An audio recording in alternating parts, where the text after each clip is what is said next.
Histórias de minha avó. Capítulo 13. Acidente de trem.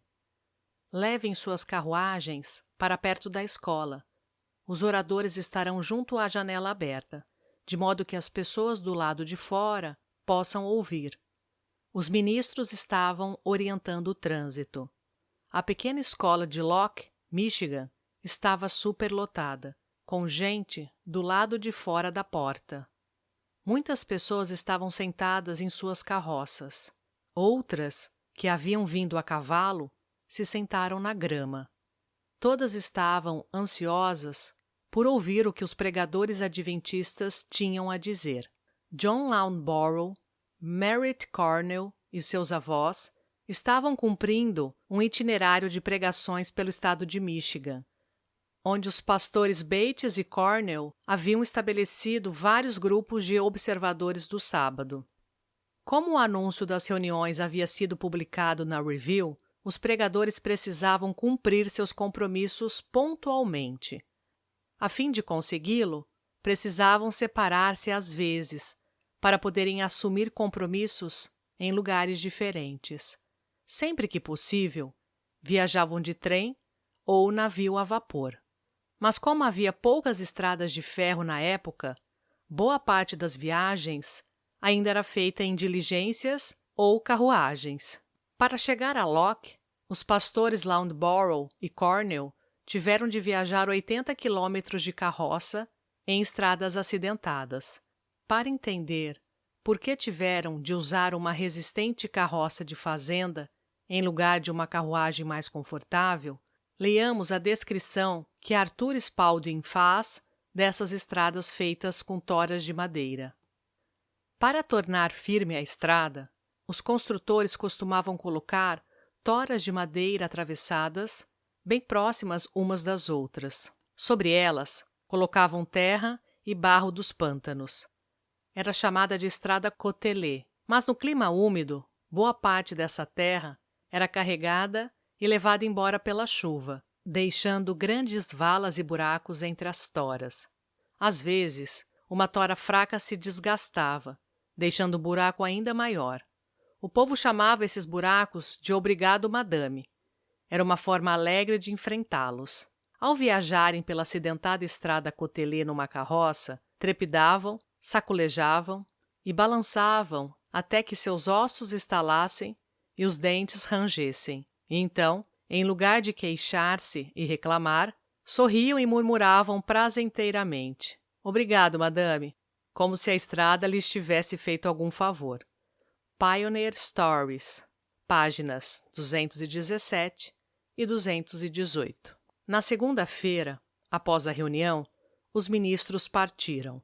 Acredite ou não, a viagem na velha carroça de fazenda sobre aquelas estradas era uma jornada verdadeiramente alegre. Que importava se os viajantes sacudissem até ranger os dentes? As pessoas estavam chegando para ouvir a mensagem. Nada lhes poderia causar maior regozijo.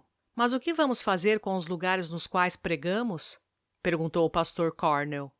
Não podemos continuar usando sempre casas de família e celeiros, lojas e escolas. Precisamos ter nossos próprios locais de reunião.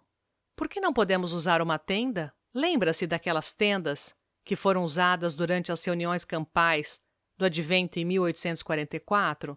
Sugeriu o pastor Loughborough. Por que não? Seria a melhor coisa, concordou o pastor White. Talvez, no próximo ano, consigamos arrecadar dinheiro suficiente para comprar uma tenda grande, que poderíamos levar aonde fosse necessário. Mas se o plano é bom para o próximo ano, por que não para este ano? Perguntou o pastor Cornell. Vamos comprar logo uma tenda. Em Sylvan, o grupo passou na casa de Charles Glover para saber o que ele pensava do plano. Eis o que penso do plano, disse ele, pondo a mão no bolso e entregando aos homens $35. Em Jackson, um pouco adiante, encontraram Dan Palmer, Cyrenius Smith e J.P. Kellogg, homens generosos. Todos contribuíram com liberalidade. O Sr. Kellogg perguntou: quanto vocês acham que vai custar a tenda? Fiquei sabendo que em Rochester existe à venda uma de bom tamanho para reuniões. Já foi usada algumas vezes. Acho que podemos comprá-la por $200, disse o pastor Cornell. Bom, disse Kellogg. Já não temos quase essa quantia em mãos? Os homens contaram dinheiro. $140. O Sr. Kellogg completou o que faltava em um empréstimo até que fosse reembolsado com o dinheiro de outras contribuições que chegassem. O pastor Cornell partiu para Rochester no trem seguinte. Os pastores White e Loughborough foram caminhando de volta até a casa dos Palmer, onde eles e a Sra. White passaram a tarde. O casal White devia tomar o trem noturno para Wisconsin. Antes de deixar a casa, fizeram oração. Todos, naquele círculo, se sentiram impressionados a orar para que o casal fizesse uma viagem com segurança. O pastor Loughborough os acompanhou até o trem, ajudando-os a carregar a bagagem. Os dois entraram num vagão com assentos de encosto alto. A Sra. White sentou-se, mas exclamou: "Tiago, não posso ficar neste vagão. Preciso sair daqui." O pastor Loughborough ajudou-os a passar para o vagão de trás. Ao se despedirem, o sino tocou e o trem partiu. Mal haviam percorrido 5 quilômetros quando os vagões começaram a sacudir violentamente. Depois, pararam por completo. Abrindo uma janela, o casal White olhou para fora. Um vagão estava com a frente para trás, ao lado da via férrea. Outro estava retorcido, com alguns de seus pedaços espalhados ao redor. Passageiros estavam presos em meio às ferragens, gemendo e gritando por socorro. Ao longo dos trilhos, pessoas corriam confusas.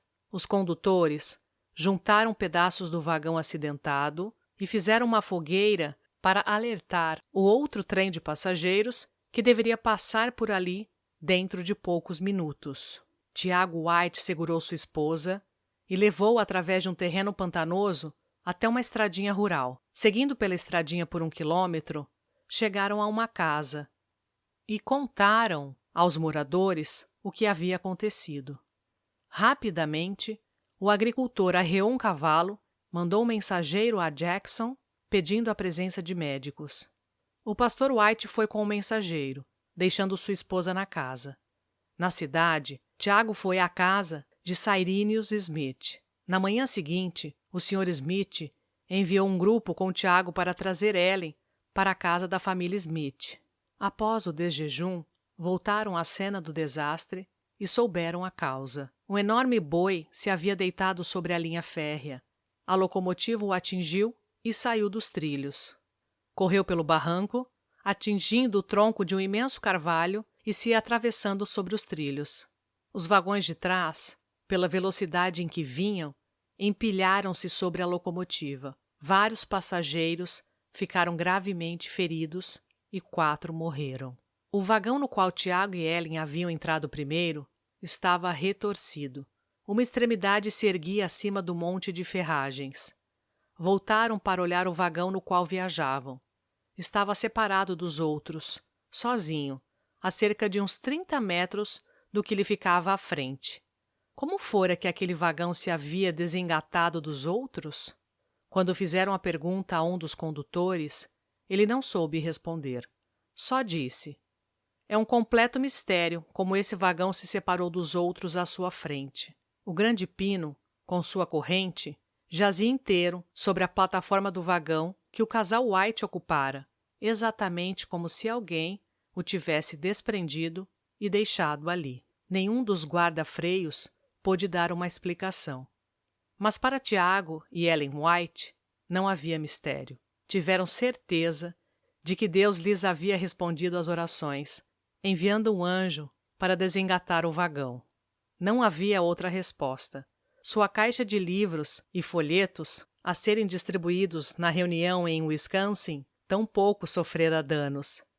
Dentro de algumas horas, a linha férrea foi desimpedida e os trens puderam transitar normalmente. O casal embarcou no comboio seguinte para seu compromisso em Wisconsin. E quanto à tenda que o pastor Cornell fora comprar em Rochester?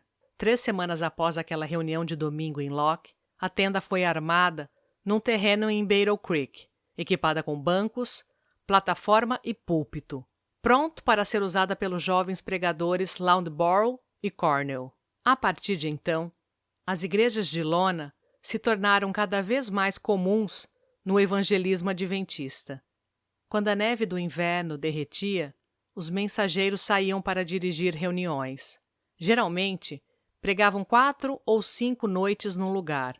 Depois, removendo as estacas, mudavam-se para outra cidade, onde realizavam algumas reuniões, esforçando-se de todo o coração para despertar as pessoas para o estudo das profecias acerca da segunda vinda de Jesus e da reforma concernente ao dia de repouso.